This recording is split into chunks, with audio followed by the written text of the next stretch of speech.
In the early 60s, when the efficient market hypothesis was developed, the basic idea there was just because you like a company doesn't mean you invest in the company's stock.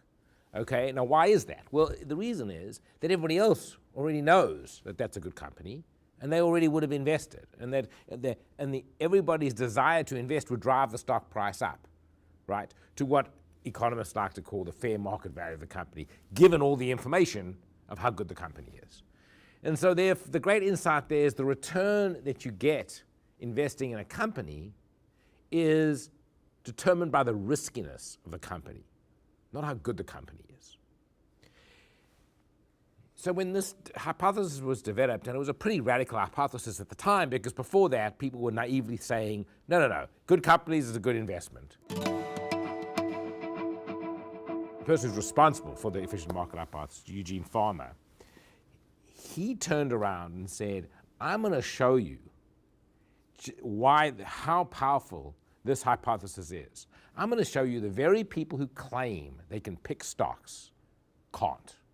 And the way I'm going to show you this is I'm going to look at the return of mutual fund managers. So managers of actively managed mutual funds who advertise they can pick stocks.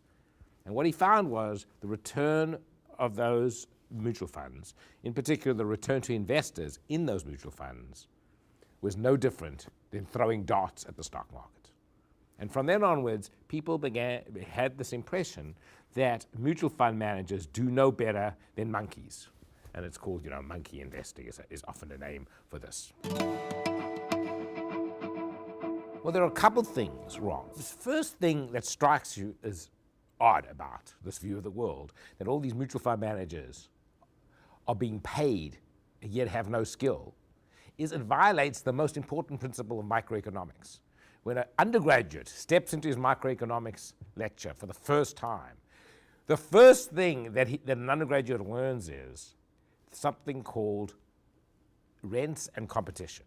The idea being that only people with a skill in short supply are able to make economic rents. Another way of saying are able to make money. If you don't have a skill in short supply, then everybody competes with you and there are no rents, right?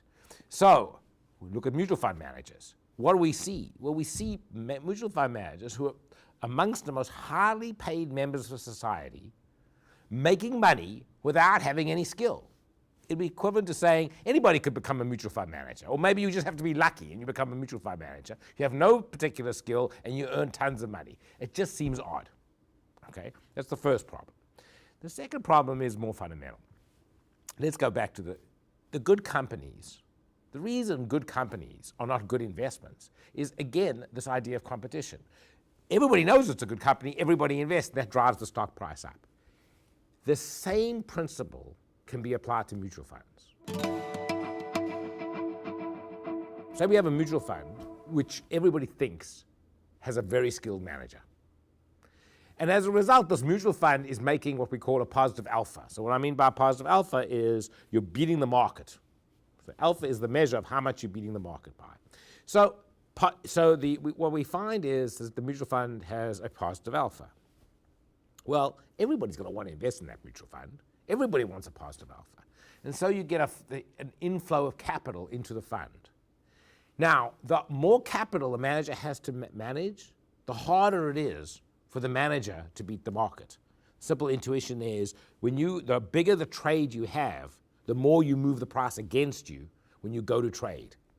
And so as the capital flows in, the alpha of the manager goes down. Funds will keep flowing in until what happens? People no longer want to invest. When do they no longer want to invest?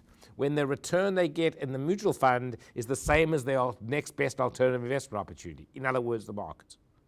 So when the return of the mutual fund hits the return of the market and the alpha is zero, people stop investing. Now let's think about what this means. It means that the return the manager makes in the market doesn't measure his skill level. Up to now, what we've used is the return to investors to measure the skill of the manager. What if we now instead used the amount of money the manager makes to measure the skill of the manager. Now, that actually isn't the whole story, because you could imagine that not only does the manager make money for himself, but maybe out of the goodness of his heart, he also makes money for investors. Or alternatively, maybe the manager is a charlatan and he has no skill, but he takes money from investors.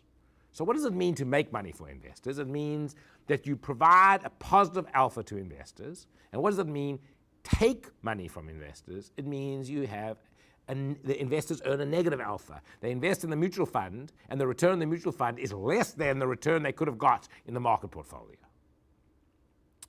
So if we really want to measure the skill of the manager, what we have to measure is the total amount of money the manager makes for himself, plus any money he makes for investors, or if he takes money from investors, we subtract that. So what is that?